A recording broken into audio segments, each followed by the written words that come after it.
أثابكم الله. فضيلة الشيخ، يقول السائل: أنا أضبط المنبه وآخذ بالأسباب، ولكن في بعض الأحيان لا أسمع صوت المنبه ولا أقوم لصلاة الفجر، فهل علي شيء؟ أثابكم الله.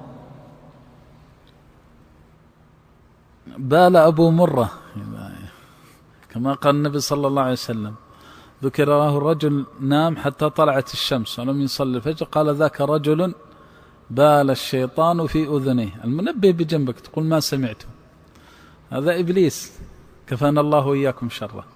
الأصل عند العلماء رحمهم الله أن من تعاطى أسباب الإيقاظ والاستيقاظ ونبه شخصا معه يوقظه، أو نبه جيرانه أو إخوانه أو من يصلون معه في المسجد، أو وضع المنبه مثل ما ذكرت في السؤال، ما لم على قضية الجرس والخلاف بين العلماء فيها في جوازها وعدمها، فهذا المنبه إذا وضعته وغلب على ظنك أنه يقيمك للصلاة فقد أديت ما عليك.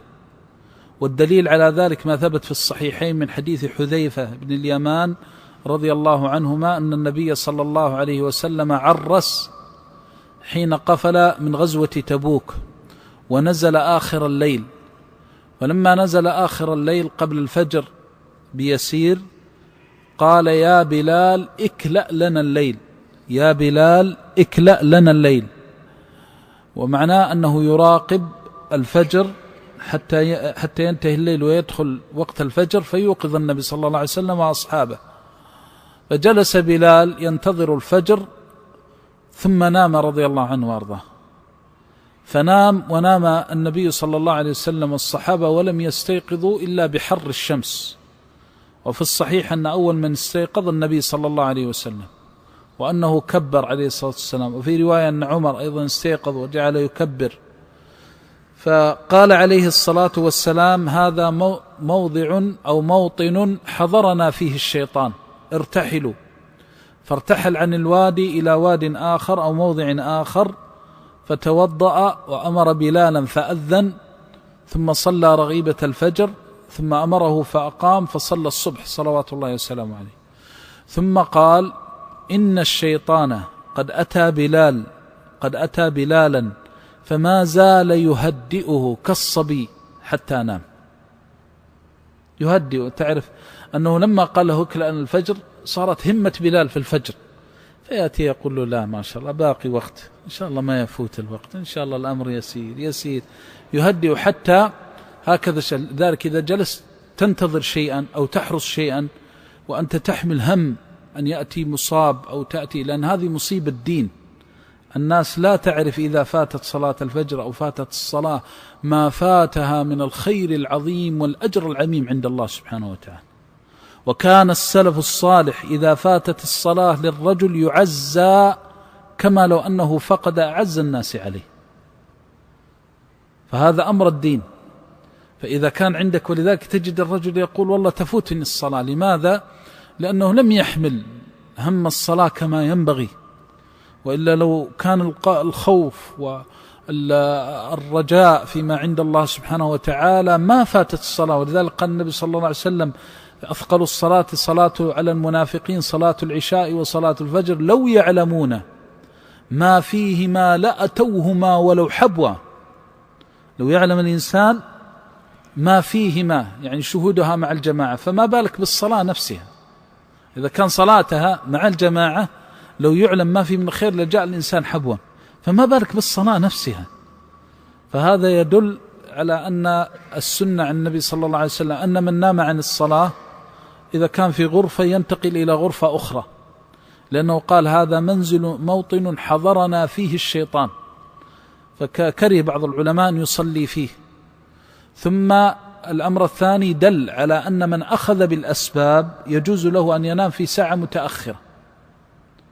إذا كان أخذ بالأسباب، قال مثلا لرجل معه يثق فيه أنه ما ينام، أما إذا كان من الذين تغشاهم السكينة وينام قبلك فهذا ما يعول عليه. تبحث عن رجل تثق فيه ويغلب على ظن. وهذا يقع أنت حينما تسافر مثلا مع رفقة، تعرف الرفقة التي معك، فما تأتي إلى واحد ما شاء الله تبارك الله وتقول والله أنا أخذت بالسبب، والشيخ يقول إذا أخذ بالسبب ما عليه شيء. تأخذ بالسبب الذي يعذرك أمام الله سبحانه وتعالى، تبحث عن من يغلب على ظنك أنه يقوم بإيقاظك. في بعض الأحيان قد ينام معك الرجل وهو بإذن الله خفيف النوم، إذا أذن الأذان يسمع ويقوم، ولو نام نصف ساعة ولو نام ساعة تكفيه من الليل. وأذكر الوالد رحمه الله لا أعرف أنه فاتته صلاة الفجر، ولا أقول هذا مبالغة، هذه حقيقة ولا أقولها من أجل مدح. ومن غريب ما وقع له، حدثنا أحد أصدقاء أنهم خرجوا إلى العمرة في رمضان وجاءوا إلى جدة في رمضان فتسحروا وكان قريب الفجر، فكان هذا الرجل من حفاظ القرآن من أصدقاء الوالد رحمه الله، ومعه والده أيضا من حفاظ القرآن ومن مؤذني الحرم ومن أسرة معروفة في المدينة ومن أعز أصدقاء والدنا رحمه الله. قال لما جئنا قبل الفجر خشينا أن تذهب الصلاة عليهم، فقال لوالد الشخص يقول له يقسم له، قال والله أقسم بالله أنه ما فاتته صلاة الفجر في عمره رحمه الله. وهذا أعرف أنه كنا نأتي من المناسبات في ساعات متأخرة لا أعرف أنه فاتته الصلاة، ولم يترك الصلاة مع الجماعة. الصلاة مع الجماعة هذه لا يمكن يترك، حتى في أحيانا مرضه رحمه الله ما يفرط فيها إلا في آخر عمره لما كبر وضعف. فالمقصود أنهم تسحروا وناموا وما استيقظوا إلا الساعة 10 صباحا، فصار يكبر الوالد، يقول لما استيقظ كبروا، هذه سنة، هذا في الحديث. فزع مرعوب، فالتفت إليه والد صديقه فقال له يا أبا فلان، الوالد يقول له يعتذر، قال أظن أنه قد أخذني العجب.